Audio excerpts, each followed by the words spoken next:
ये कहानी है जॉन नाम के एक आदमी की, जिसे समुंदर के बीच में एक अनजान बोट मिलती है। और अब जब ये अंदर जाता है तो उसके साथ क्या क्या होता है ये जानकर आपके होश उड़ जाएंगे। तो कहानी शुरू होती है हमारे हीरो जॉन से, जो अपनी छोटी सी बोट लेकर निकल चुका है फिशिंग करने के लिए। लेकिन थोड़ी दूर आगे जाने के बाद उसके सामने फॉग आता है और उसके सामने अंधेरा छा जाता है। और थोड़ी दूर आगे जाने के बाद उसे एक बड़ी सी बोट मिलती है। फिर वो उसके पास जाता है और उसके मालिक को बुलाने की कोशिश करता है, क्योंकि हो सकता है यहाँ कोई फंस गया हो। लेकिन उसे बोट में से कोई भी आवाज नहीं आती। इसका मतलब कि ये बोट लावारिस है। और उसके बाद वो सबसे पहले अपनी छोटी सी बोट को बांधता है और उसके जरिए वो बड़ी वाली बोट के ऊपर चढ़ जाता है। और अंदर जाने के बाद वो बोट बिल्कुल नॉर्मल लग रही थी और उसमें जो खाना रखा था वो भी एकदम फ्रेश था। मतलब कि इस बोट को ज्यादा टाइम नहीं हुआ यहाँ पर खड़े हुए। जॉन बोट स्टार्ट करने की कोशिश करता है लेकिन वो नहीं होती। उसके बाद वो दूरबीन से आसपास देखता है, शायद उसका मालिक यहीं पे हो और शायद उसे वो दिख जाए, लेकिन यहाँ पर दूर दूर तक कोई नहीं था। उसके बाद वो रेडियो पर से कंट्रोल रूम में मैसेज भी भेजता है कि कोई एडवेंचर बोट यहाँ पर फंसी हुई है और कोई मुझे सुन रहा है तो प्लीज मुझे आवाज दे। लेकिन सामने से कोई भी रिप्लाई नहीं आता। और उसके बाद वो वापस डेट पर जाता है और वहाँ पर जाने के बाद उसके होश उड़ जाते हैं, क्योंकि उसकी छोटी सी बोट वहाँ से गायब हो चुकी थी। लेकिन उसने तो अपनी बोट बांध कर रखी थी, तो आखिर वो गायब कैसे हो गई? और ये देखकर उसका दिमाग फटने लगता है। ऊपर से ये बोट बंद है और उसकी बोट भी गायब हो चुकी है। उसके बाद वो मैप में देखने की कोशिश करता है कि आखिर वो किस जगह पर फंसा हुआ है, लेकिन उसे कुछ भी पता नहीं चलता, क्योंकि यहाँ पर आसपास बिल्कुल पानी ही पानी है। उसके बाद वो दोबारा इंजन रूम में जाता है और उसे ठीक करने की कोशिश करता है और उसके छूटे ही बोट का इंजन स्टार्ट हो जाता है। और यहाँ पर ये बात उनके साथ अच्छी हुई थी। फिर वो दोबारा कंट्रोल रूम से कांटेक्ट करने की कोशिश करता है, लेकिन फिर से उसे नाकामी हाथ लगती है। अब थोड़ी ही देर में उसे टॉयलेट लग जाती है। अब वो सोचता है कि चलो नीचे जाने से क्या फायदा, यहीं ऊपर कर लेते हैं। लेकिन वो जैसे ही टॉयलेट करने की कोशिश करता है उसे एक जोर से धक्का लगता है और वो पानी में गिरने ही वाला होता है। लेकिन सही मौके पर वो स्टील के हैंडल को पकड़ लेता है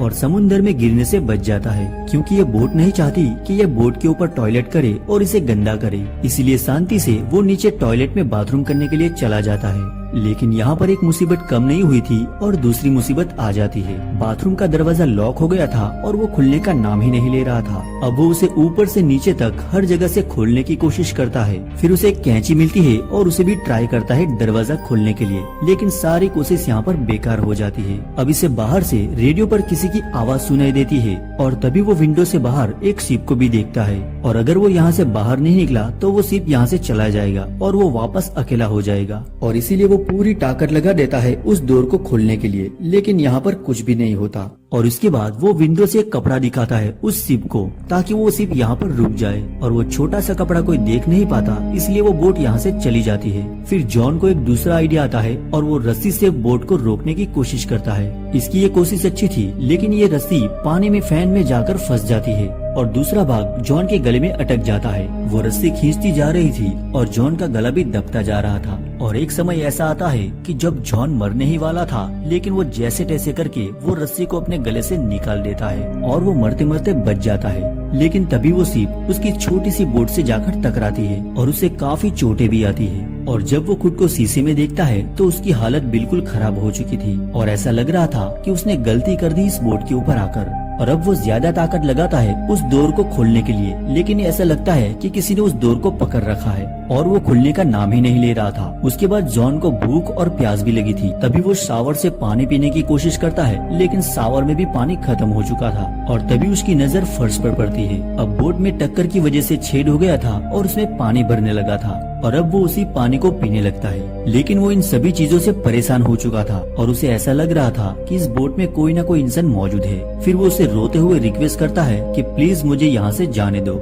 लेकिन बाहर से कोई भी जवाब नहीं देता। फिर हम ऊपर देखते हैं, तभी वो बोट अपने आप चलने लगती है। फिर धीरे धीरे रात हो जाती है, लेकिन जॉन अभी तक वहाँ फंसा हुआ है। तभी उसके सामने तेज तूफान और बारिश आ जाती है और उस तूफान की वजह से उसकी बोट पूरी तरह से हिलने लगी थी और उस जगह भी पानी भरना शुरू हो जाता है जहाँ पर जॉन फंसा हुआ था। और जॉन की समझ में नहीं आ रहा था कि अब वो क्या करे, और इसीलिए वो चुपचाप वहाँ पर सो जाता है। और जब उसकी आँख खुलती है तो वो तूफान शांत हो चुका था, लेकिन जॉन की उंगलियां बैठे बैठे अकड़ गई थी और उसके कंधे तक पानी भरा था। और वो एक बार फिर से कोशिश करता है कि वो डोर वहाँ पे खुल जाए और इस बार वो पानी के नीचे जाता है और देखता है कि गेट तो पहले से खुला है, किसी ने उस गेट को खोल दिया था। और वो जोर से धक्का देता है और वो सीधा दरवाजे से बाहर आ जाता है। उसके बाद वो सबसे पहले पानी के ऊपर जाता है और खुली हवा में सांस लेता है। उसे समझ में नहीं आ रहा था कि एक्चुअल में इस बोट पर हो क्या रहा है। उसे लगता है कि किसी आत्मा ने इस बोट को अपने वश में कर लिया है और उसे चला रही है। अब उसे यहाँ से किसी भी तरह से निकलना है, इसलिए उसे एक आइडिया आता है। फिर वो कुछ एयरबैग्स निकालता है और नीचे जाकर वो बाथरूम का दरवाजा लाता है जिससे उसे तोड़ दिया था। फिर उन दोनों की मदद से एक बोट बनाता है जिससे कि वो यहाँ से निकल सके, क्योंकि अब बोट तो बन चुकी थी लेकिन रास्ते में खाने के लिए भी कुछ खाना चाहिए था। तो रास्ते के लिए कुछ खाना लेता है और अपनी छोटी सी बोट बड़ी बोट से बांध देता है ताकि उसके साथ साथ वो यहाँ से निकल सके। लेकिन जैसे ही वो अपनी राफ्ट पर बैठता है तभी बड़ी वाली बोट अपने आप वहाँ पे खड़ी हो जाती है। वो बोट वहाँ से हिलने का नाम ही नहीं ले रही थी और ऐसा लग रहा था कि बोट नहीं चाहती कि जॉन यहाँ से जाए। फिर वो कई घंटे तक उस राफ्ट पर बैठा रहता है कि अब वो बोट चलेगी, लेकिन वो बोट चलती ही नहीं। और जॉन को ये बात समझ में आ गई थी कि उसे उस बोट से निकलना होगा, इसलिए वो बड़ी वाली बोट पर आ जाता है और सबसे पहले तो उस बोट में से पानी निकालता है। लेकिन इसमें काफी टाइम लगेगा, इसलिए वो मोटर को भी ठीक करता है जिससे तेजी से पानी बाहर निकल रहा था। और अब वो बोट में जो जो दिक्कतें थी वो उन सभी को ठीक करता है और वो टूटे हुए हिस्से को भी पेंट करता है ताकि वापस पानी ना भर सके। फिर सारी चीजें करने के बाद वो फिर से रेडियो से मदद मांगने की कोशिश करता है, लेकिन सामने से कोई भी जवाब नहीं आता। इसलिए वो थक कर हार कर ऊपर बोट के ऊपर जाकर बैठ जाता है और मैप में खुद की लोकेशन ढूंढने की कोशिश करता है। फिर सारे काम करने के बाद वो फिर से बोट को स्टार्ट करने की कोशिश करता है, लेकिन वो बोट बंद हो चुकी थी क्योंकि वो बोट अपने आप चलती थी। और वो सोचता है कि क्या किया जाए ऐसी सिचुएशन में। तभी वो सामने से एक शिप को आता हुआ देखता है और वो सीधा पानी में छलांग लगाता है। वो अपनी छोटी सी राफ्ट को चलाते हुए उसकी तरफ जाने लगता है, लेकिन तभी उस बोट को देखिए जो अब तक स्टार्ट नहीं हो रही थी वो अपने आप चालू हो जाती है और सीधा उसी की तरफ आने लगती है। तभी उसकी राफ्ट को वो और स्पीड में चलाता है, लेकिन उस बोट की स्पीड भी ऑटोमेटिक बढ़ जाती है और वो बोट उससे टकराने ही वाली थी। तभी वो पानी में कूद जाता है, लेकिन तभी वो अपनी जान बचाता है और तभी वो शिप उसकी आंखों से दूर चली जाती है। और ये सीन देखकर हम समझ जाते हैं कि वो बोट जो नहीं चाहती कि जॉन उससे दूर जाए, और ये सोचकर जॉन पूरे समय पानी में ही गुजार देता है। लेकिन उस पानी में शार्क भी मौजूद है और सबसे बड़ी मुसीबत है ठंडा पानी, और उसे ना चाहते हुए भी उस शिप पर वापस आना पड़ता है। अब वो ठंडे पानी से कांप रहा था, इसलिए वो सीधा नीचे जाकर ब्लैंकेट ओढ़कर सो जाता है। और जब उसकी आंखें खुलती है तो वो देखता है कि वो बोट चले जा रही है, लेकिन उसे पता नहीं कि वो कहाँ जा रहा है।